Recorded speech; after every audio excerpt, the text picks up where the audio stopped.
The Thames Barrier, an internationally recognised design icon and protection for Londoners against the threat of flooding since the 1950s. It was here London's mayor launched his climate change strategy and paid tribute to the barrier for helping keep the tide at bay.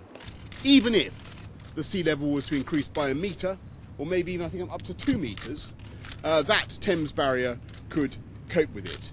And it's our job in the GLA and the Mayoralty to make sure that we have climate change strategies ready to cope, not just with tidal flooding, but of course with flooding from upstream.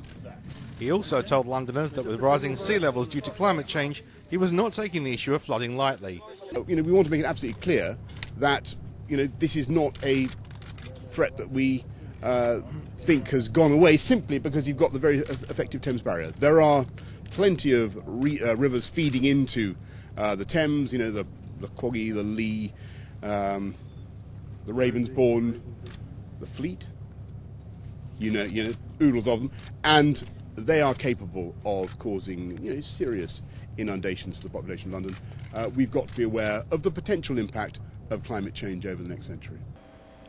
With preparations for the 2012 Olympics well underway, he wants London to emulate what's happening in Beijing, with greening of urban areas in the run-up to the Games.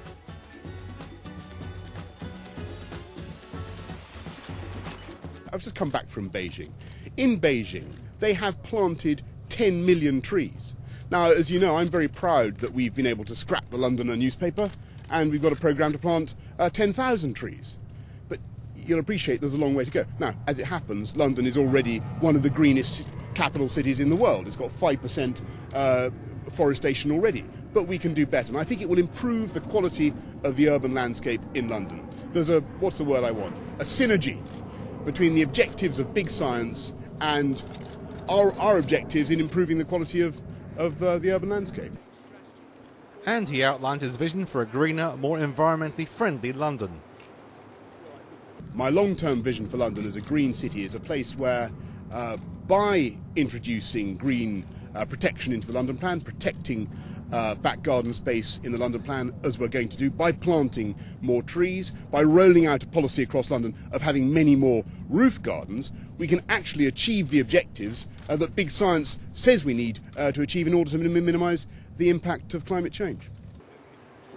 The Mayor's new strategy is a clear sign of London's desire to tackle climate change and ensure Londoners are prepared to deal with problems, as well as moving the UK capital towards being a greener, more environmentally friendly city.